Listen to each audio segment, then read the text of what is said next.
누가복음 5장 27절에서 39절 말씀 제가 받들어 읽겠습니다. 그 후에 예수께서 나가사 레위라 하는 세리가 세관에 앉아 있는 것을 보시고 나를 따르라 하시니 그가 모든 것을 버리고 일어나 따르니라. 레위가 예수를 위하여 자기 집에서 큰 잔치를 하니 세리와 다른 사람이 많이 함께 앉아 있는지라. 바리새인과 그들의 서기관들이 그 제자들을 비방하여 이르되 너희가 어찌하여 세리와 죄인과 함께 먹고 마시느냐. 예수께서 대답하여 이르시되 건강한 자에게는 의사가 쓸데없고 병든 자에게라야 쓸데있나니 내가 의인을 부르러 온 것이 아니요 죄인을 불러 회개시키러 왔노라. 그들이 예수께 말하되 요한의 제자는 자주 금식하며 기도하고 바리새인의 제자들도 또한 그리하되 당신의 제자들은 먹고 마시나이다.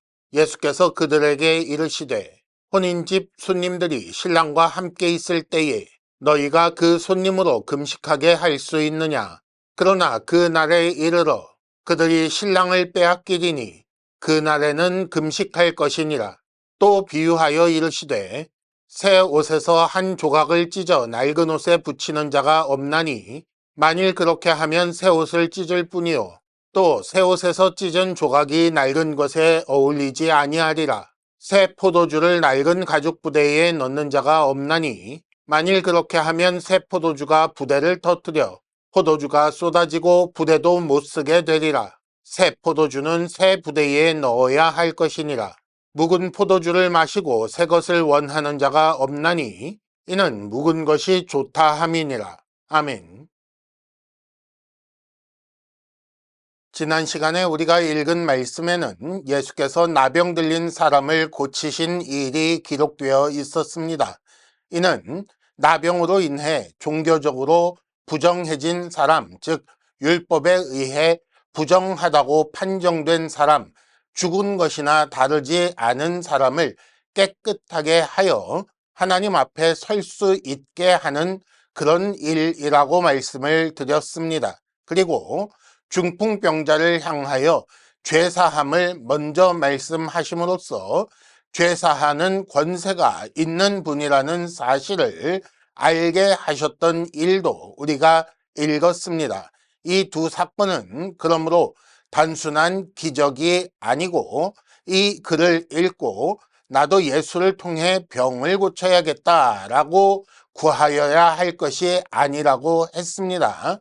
이 두 사건은 예수께서 어떤 분이시며 무슨 일을 하시는 분인지 이것을 알게 하는 그런 일이라고 했고 이를 통해 예수께서는 죄사하는 권세가 있고 그가 죄사함을 통해 부정한 자를 정결하게 하여 하나님 앞에 설 수 있게 하시는 분이다 라는 사실을 알게 하려는 그런 일이라고 말씀을 드렸습니다. 즉 이 두 개의 치유 사건, 기적은 사실은 복음을 선포하신 것이나 마찬가지 일이 되는 것입니다. 그리고 이런 기적, 표적이 되는 이런 놀라운 일에 이어서 오늘 본문 27절에 보면 레위라고 하는 세리를 향하여 주께서 나를 따르라 라고 부르시는 일이 기록되어 있습니다. 누구라도 그는 죄인이다 라고 생각할 만한 그런 사람을 불러서 제자를 삼으심으로써 이 일을 통해 앞에 두 사건, 두 개의 표적 사건을 통해 알려주신 것, 그 복음의 실제적인 예를 보여주신 것이라고 할 수가 있겠습니다. 그러므로 지난 시간에 보았던 두 가지 기적 사건은 레위를 부르시는 배경이 되었던 것이라고 지난주에 말씀을 드렸었습니다. 오늘은 이 부르시는 내용, 레위를 제자로 부르시는 일과 이로 인해 열린 잔치 자리에서 주신 그 교훈을 우리가 살펴보게 됩니다. 오늘 말씀 27절과 28절에는 레위를 부르신 일이 기록되어 있습니다. 주께서 레위를 향하여 나를 따르라 라고 하실 때에 레위가 모든 것을 버리고 따라갔다, 따라 나섰다 라는 기록이 나와 있는 것이지요. 이는 다른 제자를 부르실 때와 비슷한 모습입니다. 특히 마가복음 1장 16절에서 20절에 4명의 어부를 부르신 일과 매우 유사한 것을 알 수가 있습니다. 이를 통해 레위 역시 다른 제자들, 어부였던 제자들과 다르지 않은 그런 경로로 그런 모습을 보이며 제자가 되었다는 것을 알게 하고 있습니다. 이전에 제자를 부르실 적에도 처음 만나자마자 제자로 부르시고 그들이 또한 예수를 보자마자 그렇게 따라 나선 것이 아니라 예수께서 그들을 여러 번 만나 주시며 설득하여 제자가 되게 하셨던 것처럼 레위 역시 이미 예수님에 대하여 직간접적으로 경험했던 것으로 우리는 볼 수가 있습니다. 그 중에 바로 앞에 기록된 우리가 지난 시간에 살펴본 2가지 놀라운 일들을 통해 예수께서 죄사하시는 분이요 부정한 자를 정결하게 하시는 분이라는 그 일이 밝혀짐으로써 레위의 마음이 이미 경작되어 옥토가 되었던 것이라고 우리는 생각할 수가 있습니다. 하지만 레위의 경우 특별한 일이 기록되어 있는데 29절에 기록되어 있는 잔치를 열었다라는 말입니다. 잔치 그 자체도 무척 특이한 경우이기는 합니다만은 그러나 여기서 우리가 눈여겨볼 것은 이 잔치에 참석하고 있는 그 사람들을 눈여겨보아야 합니다. 29절 계속해서 보면 세리와 다른 사람들이 많이 함께 앉아 있었다라고 했고 이는 30절에 나오는 표현대로 하면 세리와 죄인 그리고 그 자리에 예수와 예수의 제자들이 함께 앉아 있었던 것으로 볼 수가 있는 것입니다. 아마도 레위는 자신이 죄 문제 때문에 마음의 고통을 겪다가 죄사함의 복음을 들었고 그래서 기쁜 마음으로 예수를 향하여 돌이켰으며 그렇기 때문에 같은 처지에 있는 동료들을 그 세리들을 생각하며 잔치라는 것을 핑계로 그들에게 예수의 복음을 듣게 하려고 했을 그런 가능성이 있는 일입니다. 그런데 이 잔치의 구성원들이 30절에 보면 바리새인과 서기관들로부터 비방을 유발했습니다. 물론 세리끼리 잔치를 열었다면 바리새인이나 서기관들이 관심을 가질 이유가 없었을 것입니다만은 그러나 30절 계속 보면 너희가 어찌하여 세리와 함께 앉아 있느냐 세리와 함께 먹고 마시느냐라고 문제 삼고 있는 것을 볼 수가 있으며 이는 1차적으로는 예수님의 제자들을 향한 말이지만 더하여서 예수를 향한 비방이기도 한 것입니다. 그들은 왜 이런 반응을 보였을까요? 세리들을 죄인이라고 부르고 있으니 자신들이 의인이라고 생각하고 있는 것입니다. 그래서 죄인과 함께 식탁에 앉으면 의인으로서 정결한 내가 더럽혀진다, 부정하게 된다라고 생각하여 그들은 죄인이었던 세리와 어울리지 않았던 것이고 그래서 예수와 그 제자들이 스스로를 부정하게 만드는 이상하고 알 수 없는 아주 나쁜 짓을 하고 있다고 생각하여 비방했던 것입니다.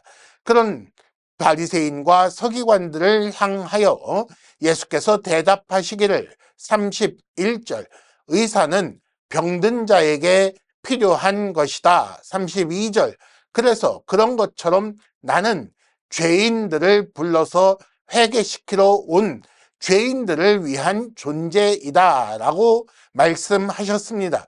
예수는 의사가 병든 사람들을 위하여 있는 것처럼 자신이 죄인들을 위하여 있는 존재요.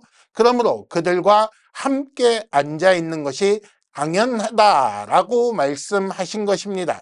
여기서 진짜 문제는, 이 말들 속에 드러나지 않는 진짜 문제는 바리새인과 서기관들이 정말 의인인가, 정말 의사도 필요 없는 건강한 자들인가 라는 문제입니다. 그들은 단지 그렇게 착각하고 있는 것이며 스스로를 속이고 있을 뿐, 사실은 의사가 필요한 병든 자요, 그들도 예수가 필요한 죄인임에도 불구하고 그들은 예수를 통해 죄사함 받으려는 생각이 없다라는 것을 지적하시려는 것입니다. 그런데 그들이 이렇게 스스로를 속이고 있으니 의사가 필요하지만 거절하고 있는 것처럼 예수가 필요하지만 거절하고 있는 것이고, 예수께서는 그렇게 하지 말아야 한다고 그들을 향하여 이 말씀을 주고 계셨던 것입니다.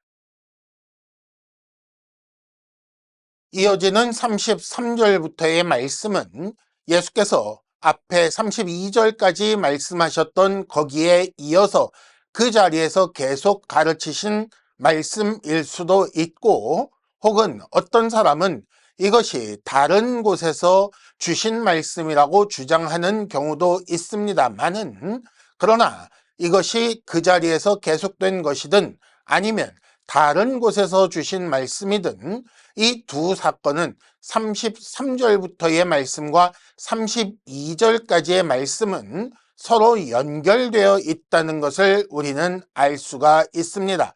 어떻게 연결되어 있는가? 앞의 말씀은 잔치 자리에서 먹는 것과 관련되어 있는 말씀이고, 33절 이후의 말씀은 금식, 즉 먹지 않는 것과 관련되어 있는 말씀이지만, 어쩌면 바리새인들이 금식하는 때에 예수와 그 제자들이 잔치 자리에서 먹고 마셨기 때문에 이런 말이 나왔던 것으로 볼 수도 있는 것입니다. 또 앞에서는 부정하지 않게 조심하라는, 소극적으로 죄를 경계하는 것에 대한 그런 사건이었다면, 이번에는 거룩하게 살기 위해 적극적으로 열심히 무언가를 해야 하지 않겠느냐라는 그런 일과 관련되어 있는 사건이라고 할 수가 있습니다. 또 앞에서는 너희가 어찌하여 라고 하여 예수님의 제자들이 직접적으로 공격을 받고 있었다면, 이번에는 예수께 말하되 라고 해서 그 화살이 간접적이었다가 점점 직접적으로 예수를 향하고 있다는 것을 우리는 볼 수가 있습니다. 그래서 이 두 사건을, 즉 32절까지의 가르침과 33절부터의 가르침을 연결해서 읽으면 지금 바리새인들의 공격은 이런 내용이 되는 것입니다. 지금은 금식하고 기도할 때가 아니냐, 잔치자리에서 먹고 마실 때라고 생각하느냐, 그건 잘못된 게 아니냐, 그것도 세리 같은 죄인과 함께 당신의 제자들이 먹고 마시는데 그래도 괜찮은가? 좀 더 상상력을 발휘해서 말하자면, 만일 의사가 병든 자들을 위한 것이라면, 당신이 죄인들을 불러 회개하게 하려고 온 것이라면, 그러면 함께 병들 만한 일은 하지 않는 게 맞는 것 아니냐? 회개시키기 위해서 온 거라면 잔치자리가 아니라 그 사람을 따로 불러내어 통회하도록 하고 슬픔으로 금식하며 그 회개한 것을 표현하도록 하는 게 옳은 것 아니겠느냐? 이렇게 바리새인들과 서기관들이 예수를 향하여 공격하는 것으로 볼 수가 있는 것입니다. 그런데 이런 공격에 대해서 예수님은 무엇라고 답하셨을까요?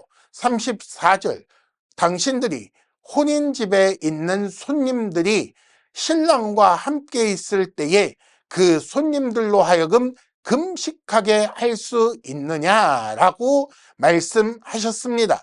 지금 여기는 결혼잔치를 하고 있다는 것입니다. 신랑이신 예수, 그리고 신부이신 그의 백성, 1차적으로는 레위이겠고 또 포함하여 제자들이 그 신부일 텐데, 그 자리에서 어떻게 금식하라고 요구할 수가 있느냐라고 말씀하신 것이며, 당신의 제자들이 먹고 마십니다 라는 공격에 대한 변호를 이렇게 하고 계시는 것입니다. 그들이 잔치 중에 금식을 요구하는 것, 그것은 옳지 않은 처사라고 말하고 있는 것입니다. 그러므로 지금 공격하고 있는 바리새인과 서기관들이 때를 잘못 알고 있는 것이며, 이 자리의 의미를 모르기 때문에 쓸데없는 회방과 시비를 하고 있는 것이라고 예수께서 그렇게 말씀하신 것이나 다름없는 것이 되는 것입니다. 물론 제자들이라고 항상 잔치하는 것은 아닙니다. 35절에 보면 신랑을 빼앗기는 날이 올 것인데 그날에는 금식할 것이다 라고 말씀하셨습니다. 그런 때도 있을 것이지만 지금은 아니라는 것입니다. 그러므로 여기서 중요한 것은 그러면 언제 금식할 것인가 라는 것이 아닙니다. 바리새인과 서기관들이 신경 써야 할 것은 왜 지금 여기를 결혼잔치라고 말하는가 라는 그런 내용입니다. 이미 신랑이 오셨고 잔치가 시작되었으니 그들도 얼른 함께 거기 앉아서 잔치의 주인공이 되어야 할 텐데, 그들은 그렇게 하지 않고 그 자리의 의미도 모른 채 비방만 하고 있다고 예수께서는 그렇게 말씀하신 것입니다. 이렇게 그 자리의 의미를 알지 못하는 바리새인과 서기관들이 깨달을 수 있도록 예수께서는 다른 비유의 말씀을 주셨습니다. 36절부터 나오는 이 비유는 앞의 비유와 같은 것이 아닙니다. 그 교훈을 보충하기 위한 것이 아니라는 말씀입니다. 먼저 36절부터 38절까지의 말씀을 보면 새 옷, 그리고 낡은 옷, 새 포도주와 이미 익어버린 포도주, 그리고 낡은 가죽부대, 새 가죽부대 같은 이야기들이 나오고 있습니다. 비유 그 자체의 의미는 그렇게 어렵게 보이지는 않습니다. 새 옷의 조각을 낡은 옷에다가 기워 넣으면 둘 다 상하게 될 것이다. 더구나 그것은 상하지 않더라도 어울리지 않는 것이다. 새 포도주를 낡은 부대에 넣으면 둘 다 버려지게 될 것이라고 말씀하신 것인데, 그 의미를 아는 일은 그렇게 어렵지 않고 이 비유 자체는 아주 평이한 것이라고 할 수가 있겠습니다. 여기서 중요한 것은 새 것이라고 말씀하신 것들의 특징, 그리고 헌 것이라고 말씀하신 것들의 그 특징을 아는 것이겠습니다. 새 옷감의 경우 빨래를 통해 수축의 가능성이 있는 것이라면, 헌 옷은 더 이상 변화하지 않는다는 특징을 가지고 있습니다. 새 포도주는 아직 발효가 진행되며 가스를 내뿜는 것이라면, 묵은 포도주는 그런 일이 없다는 특징을 가지고 있는 것이지요. 새 부대는 늘어날 가능성이 있지만 헌 부대는 그 가죽이 굳어서 팽창을 견디지 못한다, 즉 변형되지 않는다라는 특징을 가지고 있는 것입니다. 그러므로 정리하자면 옛 것은 변형이 될 대로 된 변화를 견디지 못하는 그런 것이 되는 것이고, 바리새인과 서기관들이 추종하는 이미 변형되고 굳어져 버린 유대주의를 말하는 것이라고 할 수가 있습니다. 그 반대로 새 것이라는 것은 지금 예수께서 주시는 교훈을 말하는 것이겠지요. 그러면 왜 이런 비유로 교훈을 주시는 것이겠습니까? 단지 유연한 사고를 강조하시는 것인가요? 아니면 전통을 타파하라는 것이겠습니까? 예수께서 주시는 교훈은 사실 오리지널 원래의 것이라고 할 수가 있습니다. 그것은 새 것이기도 하지만 사실은 그게 원본이라고 말씀을 드리고 있는 것입니다. 하지만 유대주의자들이 따르고 있는 바리새인들과 서기관들이 지키고 있는 전통이라는 것은 예수께서 주시는 그 원래의 교훈에서 변형된 것이며 원래의 모습을 잃은 것이라는 그런 말이 되는 것입니다. 그러므로 이 비유는 바리새인과 서기관들의 현재 모습을 알려주신 것입니다. 그들이 예수의 교훈을 거부하는 이유는 예수께서 참여하신 이 잔치자리의 의미를 파악하지 못하는 이유는 그들이 낡을 대로 낡은 것이고 굳을 대로 굳은 것인 그 유대주의, 그들의 전통을 따르고 있기 때문이며 그들이 그 신뢰하는 바 그들의 전통을 유지하는 상태에서 예수의 교훈을, 즉 새 옷감을 갖다 덧대 보아야 어울리지 않을 뿐이며 그렇게 하여 자기들이 스스로 파괴될 것을 두려워하기 때문에 그래서 예수의 교훈을 일부러 비방하며 거절하고 있다고 그렇게 비유로 말씀하신 것입니다. 그래서 39절 묵은 것이 좋다 한다, 옛 것이 좋다고 고집한다 라고 말씀하고 계시는 것입니다. 그러면 어떻게 해야 하는 것입니까? 원래는 38절 새 포도주는 새 부대에 들어가야 하는 것입니다. 예수의 그 새 교훈을 받아들여서 새 시대에 속하려면 스스로가 새 부대가 되어야 한다는 말이지요. 그런데 어떻게 그렇게 될 수가 있겠습니까? 이미 낡을 대로 낡고 굳을 대로 굳어버린 가죽 같은 그 사람들이 어떻게 새 부대가 되어 새 포도주를 담을 수 있겠느냐는 말입니다.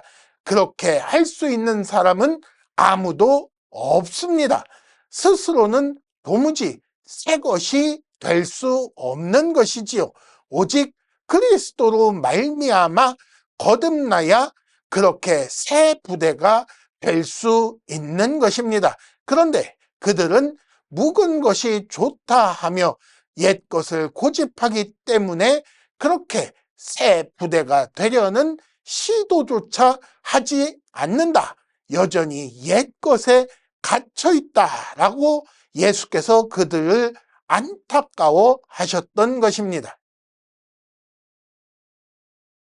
많은 사람들이 변화를 싫어하며 특히 나이가 들수록 전통이라는 이유로 고집하는 것을 많이 보게 됩니다. 하지만 그 고집하는 것이 그다지 옳은 것도 아니고 오래된 것도 아닌 그런 경우에는 매우 안타까운 마음을 가지게 됩니다. 그들이 전통이라며 고집하는 것보다 더 전통적이고 더 오래되고 더 옳은 것을 오히려 버려두고 참된 전통은 고집하지 않고 이상한 것들을 고집하는 경우가 있기 때문입니다. 그런데 사회에서 그러는 것이 아니라 교회에서 그렇게 하는 사람들이 있습니다. 교회 안에서 전통을 고집하며 전통이라는 이유로 그 변화를 싫어하며 거절하는 경우가 있는데 그렇게 하는 것이 전혀 쓸모가 없음에도 불구하고 고집 부리는 사람들을 볼 수 있다는 것입니다. 이는 자기 만족을 위한 것일 뿐입니다. 남을 죄인으로 정죄하여 그 반사 이익으로 자기가 의인처럼 보이기 위해 이렇게 전통 아닌 전통을 고집하고 우기고 자기들이 이미 가진 기득권을 놓지 않으려 하는 악한 모습들이 있다는 것이고 그렇게 마음대로 하려는 사람들이 있다는 말씀입니다. 여러분, 이런 태도는 버려야 하겠습니다. 그러면 전통이라는 것은 무조건 다 버리라는 말이냐? 아니지요.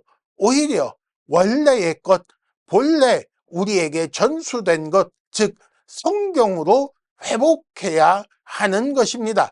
겨우 몇십 년, 백여 년 된 그 전통이 아니라 원래 우리에게 주신 그 성경 말씀으로 돌이키자는 것입니다.